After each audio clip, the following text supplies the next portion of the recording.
velika je čest što bi u ime Srpskoj istinu pravoslavnoj crkvi pozdraviti svjašeni sabor naše sestri crkvi. Naša crkva, kak vam izvesna, nahodi se vremeno pod amaforom Grečeskoj istino pravoslavnoj crkvi. Istino je pravoslavije po Srbiji je što očen maladoje i poetomu količestvo istini pravoslavnih vesma malenko je. Toliko neskoliko soten. Neskoliko prihodov, neskoliko manastirej sastavljaju malo je stado Srpskoj istino pravoslavnoj crkvi. Srpska crkva всегда imela samije хорошие отношения с Ruskoj crkvi.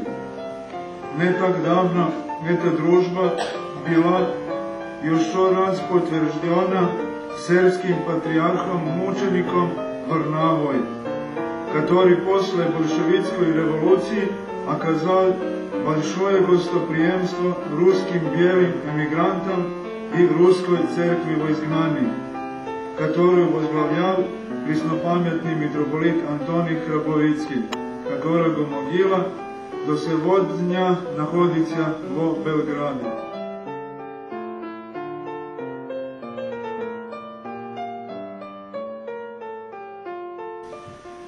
Конец Второй мировой войны bilo для Srbiji pogubiteljem.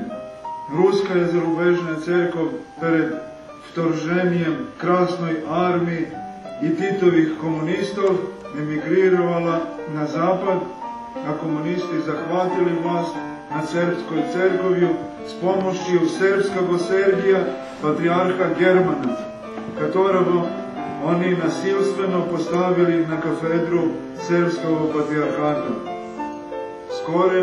Скоро после этого тот же самый Герман ввел Српскую церковь в экуменизм и даже в 1968 году стал председателем Мирового совета церквей. С этим сергианским патриархом Германом пришел и конец Српской церкви.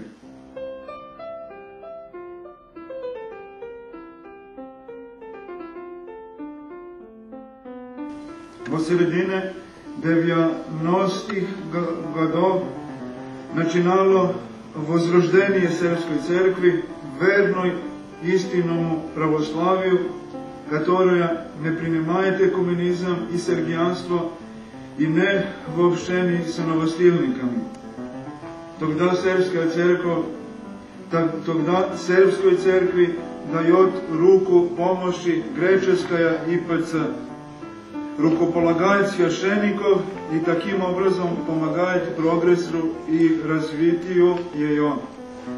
И здесь тоже мы имеем очень тесные связи с Русской церковью, потому что Русская зарубежная церковь обновила апостольскую преемственность ИПЦ Греции через первоиерарха РПЦЗ митрополита Филарета, а мы через греков получили ту же преемственность.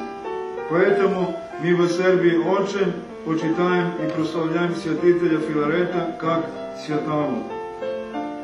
Апостольская преемственность Русской катакомной церкви была обновлена таким же образом от одного и того же кореня святителя Филарета, потому что преснопамятный владыка Лазар был рукоположен по благословению святителя Филарета.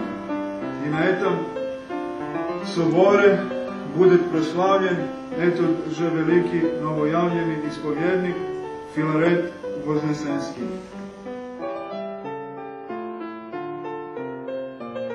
Поэтому для нас воистину великая честь, что мы из Сербии участвуем в этом святом деле.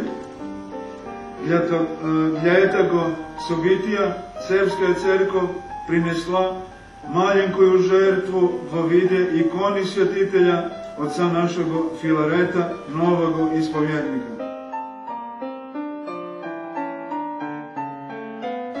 Хотя ми разочаровани тем, što djelo poka ne došlo do sostuženja među našimi sestrami i crkvami, mi radujem se našim približenjem i iskreno nadijem se, što mi skoro budem soslužit i zdjes i v Srbiji. Ja думаю, što сегодня важнее всего этот факт, что истинная православная церковь, которая была десятилетиями разделена, снова соединится под флагом борьбы за чистоту православной веры и сохранение святого предания.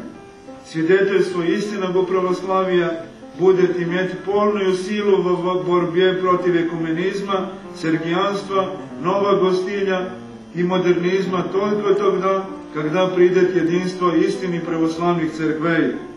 Не единство в сентиментальной любви вне истины, как неразумно поступала РПЦЗ во ее сослужении с экуменистическим сербским патриархатом, но во истинном исповедании веры, которую исповедали святые исповедники русских катакомб, которую исповедал святитель Филарет и которую исповедовали греческие отцы, ревнители святоотеческого календаря.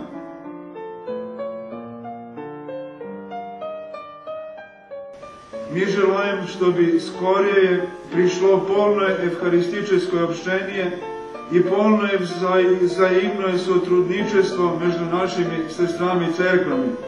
Во имя всех истинных православных сербов поздравляю этот священный собор с глубоким уверением, что он будет историческим событием и для русской, и для сербской церкви, от которой вы имеете полную поддержку.